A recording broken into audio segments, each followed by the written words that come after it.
guys, welcome back to Quad Maths. Today we'll be looking at the perimeter and area of rectilinear shapes. Rectilinear shapes, all that refers to are shapes that are made up of straight lines. So for example, square, rectangles, triangles, parallelograms, etc. Now, before we look at those, we need to first define perimeter and area. Now, perimeter is the total distance around the boundary of a closed figure, and the figure must be closed for us to find the total distance around it. And area refers to the amount of space a figure takes up, and it is always measured in square units. So whether that unit be centimeters, square meters, square millimeters, square kilometers, it must be some square units. Now, before you'd have found regular shapes their area by counting the squares. So in this case, you'd have 1, 2, 3, 4, 5, and you count the squares when these shapes are drawn on ruled or lined sheets. So you'd know that the area of this shape right here is 5 square units. But we're going to move a little bit further today to using formulas to do such. So let's look at this first shape, which is a square. To find the area of a square, we first need to remember some of our geometrical properties. So a square, which is a type of shape, has all the sides being equal. Because all sides are equal, we can associate or denote those sides with the value or the variable L for length. So length is the distance for each of the sides of the square, and we know the square has 4 sides, and we know all the sides are equal, so the area is just length times length, which is length squared. All right, so if you look at it, you can count the number of small boxes that makes up the shape and you get 16. The same thing as if you multiply the length, which is 4, by the length, which is 4. 4 times 4, or 4 squared, gives you 16 square centimeters. Right? Then when we come down here to the perimeter, we're counting the total distance around the square. We have a side of 4, so all 4 sides are 4. So we know the perimeter is 4 times L, or L being added 4 times. So that's how we get 4L. So 4 times 4 is 16, so it is 16 centimeters. Perimeter is a single unit, but area is a square unit. Very important. All right. So if we look at these figures right here, we can find the area of this shape right here. We know that this shape right here is a square. So we know that the area is 2 times 2, which is 4. And it is 4 square units. And we also know the perimeter of this would be 4 times 2, which is 8 units. Remember, 2, 4, 6, 8. 1, 2, 3, 4. So you could have counted instead of using the formula. So that's how we do similar questions like this. Once it is drawn in a grid or graph paper or lined sheets, that's how we do it. But let's look at questions where they're not drawn on such. So let's look at this question. The area of a square is 36 square centimeters. How long are its sides? So the first thing we need to do, and it's important to note that statements are very important. Statements are like your best friend. So the area of a square is length times length. Or we can say area is length squared. So we have that. Now I can replace the area here with the value I know the area is equivalent to, which is 36 square centimeters. So I'm going to put the 36 right here, and that is equal to length squared. So let's look at it. The opposite of square is square root. So to get rid or to get L by itself, I need to square root both sides. So the square root of 36 is equal to the square root of L squared. The square root of any square number leaves you with just the number itself or the letter itself, L. And then the square root of 36 is 6. So for this one, we know the length is 6. Now the perimeter of a square is 44 centimeters. What's its area? All right, first thing we need to do, write our equation. Perimeter is equal to 4L. So if we know the perimeter is 44, so 44 is equal to 4L, then L is 11, because remember, to get L by itself, this 4 is multiplying by it. So to get rid of this 4, we divide both sides by 4. So 44 divided by 4 is 11, so L is 11. Then we go ahead now, because we want the area. Area is L squared. So the area is 11 squared.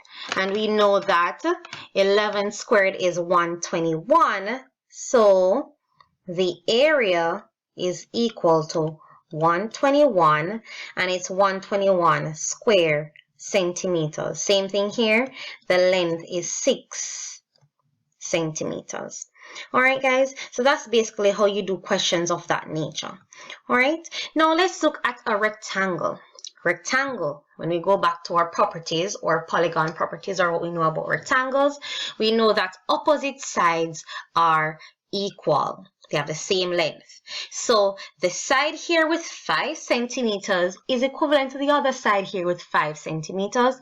The side with 2 here is equivalent to the opposite side, which has 2 as well. So the area of a rectangle is length times width, because we have a length and a width. But the perimeter is 2 lengths plus 2 widths. That's very important because they're doubled up. All right, so we have that. So if we look at this one right here, we could have counted the squares. So we can count the squares, or if not counting the squares, what we can do is use what we know already. So area is equal to 1, 2, 3, 4, 5, 6, 7, 8. So area is 8 square units. And remember, we could have just multiplied 4 by 2 as well to get that 8. And then perimeter is 1, 2, 3, 4. So it's 2 times 4 plus 2 times 2. So it is 8 plus 4, which is 12. And that is 12 units as well. All right. So we could have applied what we know, or we could have just added 1, 2, 3, 4, 5, 6, 7, 8, 9, 10, 11, 12. And remember, we need to make sure we know where we started off, so not to confuse ourselves. So we have that. Now let's look at these down here. Now we're asked to find the area of each of these. So we can do the first 3. I will not ask you to do D, because D, well, you can do D. I'm sorry, I thought it had some conversions in it, but you can do all of them. So this one, 8 times 3, and we know that 8 times 3 is 24, so that is 24. And remember your units, square centimeters, 8 square centimeters, 11 square millimeters. And we know that the next one would be 36 square centimeters, and you can continue like that. Now let's look more in detail at the area of a rectangle. So this question states that a rectangle has an area of 48 square centimeters. The length of one side is 6 centimeters. What is the perimeter of the rectangle? So let's look at such a question. Now the first thing we need to do is write down the formula for the area of a rectangle. So the area of a rectangle, we know the formula is equal to length times width. So we know that the area is 48. So I can replace the A part of my equation with 48.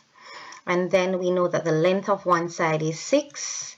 So it's 6 times W. Going back to solving equations, so what is the value for W?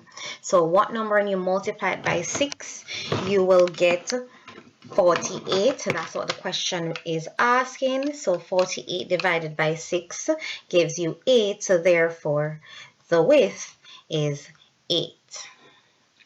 And in this case, we realize that the width is 8 and the length is 6. So that therefore means that what we had assumed here in the beginning, that the length is 6, is incorrect. So the length would be 8 and the width 6. But it doesn't really matter. Length and width are just names given to denote lengths. So it doesn't really matter which one you'd use as your large or your smaller. By convention, we use a longer measurement to be the length. Right? So once we know what our two measurements are, so it's 6 and 8 cm, we can now go ahead and draw a rectangle.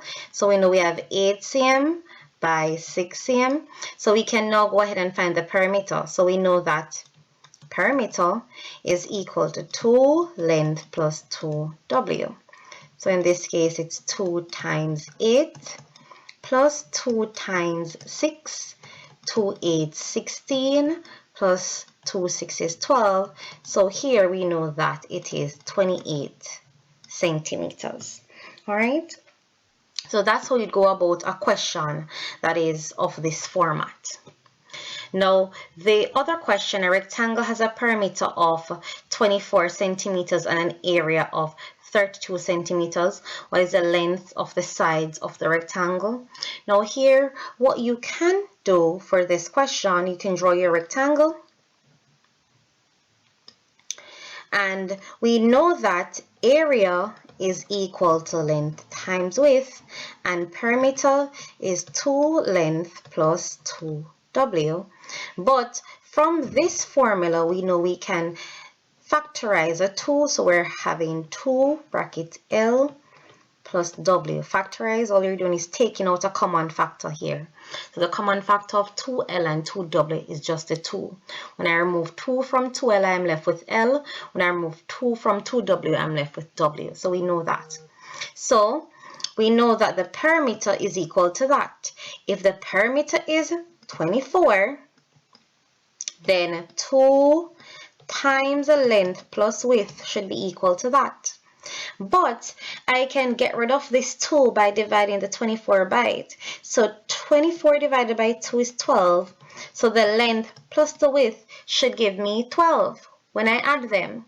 Now, what numbers, we're going to look at what possible numbers or combinations, when you add them, you will get 12. So you can have 6 and 6. What else could you have? 7 and 5.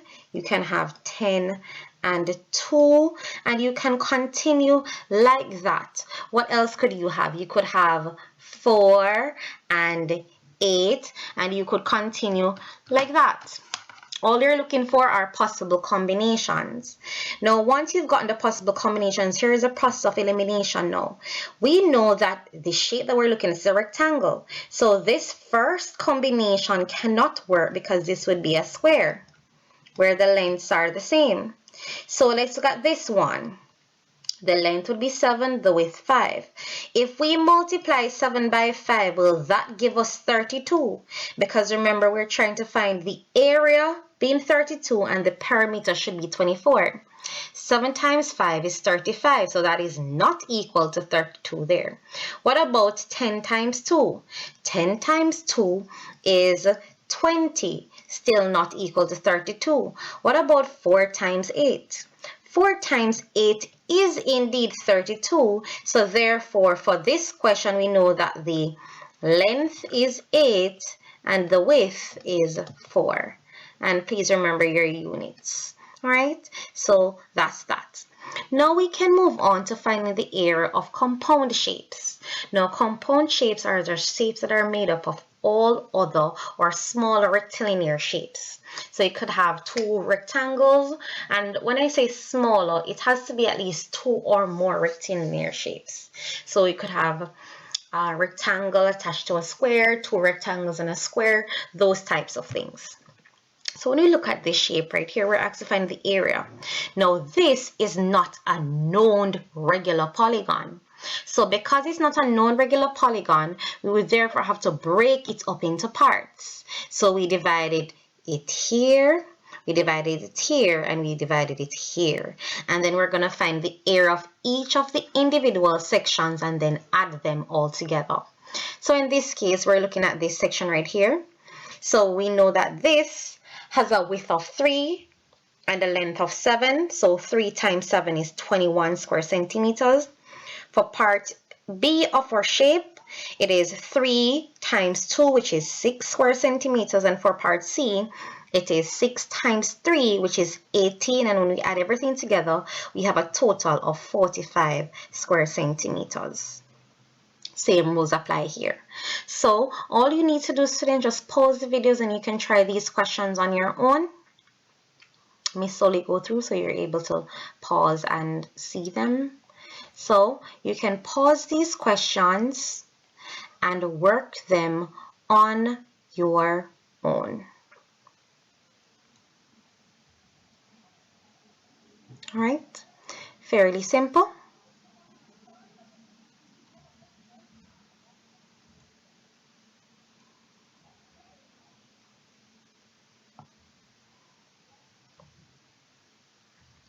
Fairly simple questions. And these are just questions to give you additional practice. All right. I will also put the answer to each of the individual questions in the description box so you're able to check if your answers are correct. All right. Now, the next shape that we're going to look at is a triangle. Now, triangles have what we call base and height. The base is just where the triangle, the section that the triangle is lying on, or the side it lies flat on, that's what we call the base. And the height is the distance from the base to the apex. And the apex is just where the top part of your triangle is, where all those points meet. We call it an apex. Right? So the area of a triangle is half the base times the height, and it must be the perpendicular height. So if you look at it from this line drawn all the way down to the base, where it intersects the base, it would form a 90-degree angle. Hence why we call it the perpendicular height. All right? So that's that. That's all you need to know. So let's look at this example. Find the area of the triangle. We know the area of a triangle is equal to, and it's important, guys, to always start with your formula. It starts the base or the premise for everything. So it's half base times height. So in this case, we know the base is 6 and the height is 7. So half of 6 times 7 is 21 square centimeters. Same rules apply here. Half base, which is 4, and the height, which is 7. Remember, the base is the side that your triangle lies on. So you have that, and the height must always look perpendicular, students. If it's not perpendicular, that's not the height you should be using. All right, so a half of 4 times 7 is 14. So we have that. So you can pause these questions and work them on your own as well. You can do that.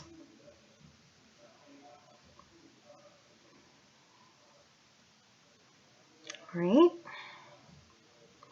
And also we can look at this parallelogram right here. This is a parallelogram. It's like a tilted square, or you could call it a tilted rectangle in this case. So when you look at this parallelogram, how could you find the area of this parallelogram? It would just be the base times your height. And it's a perpendicular height again. If we were to cut this parallelogram into 2, you'd realize you'd get 2 triangles. So say we cut it along here. That would give us 2 triangles. We know that one triangle's area is half base times height. So if we have 2 triangles, it's just double that. 2 times half base times height, and a 2 times a half is 1. So the area is equal to base times height. All right, so the 6 would be the base and the 4 would be your height.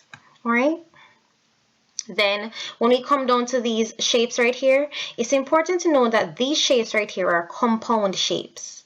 So you're going to have to split these shapes into different parts, find the individual areas, and then after you've done that, you just add everything together. All right.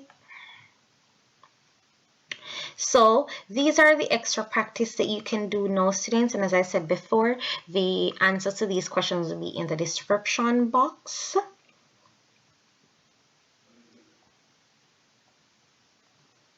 All right. So I want you to stop at question number 7. All right. Do not do questions 8 and continue. Just stop at question number 7. All right. So thank you guys for watching, and I'll see you in my next one. Please remember to like, comment, share, and subscribe as well. Bye.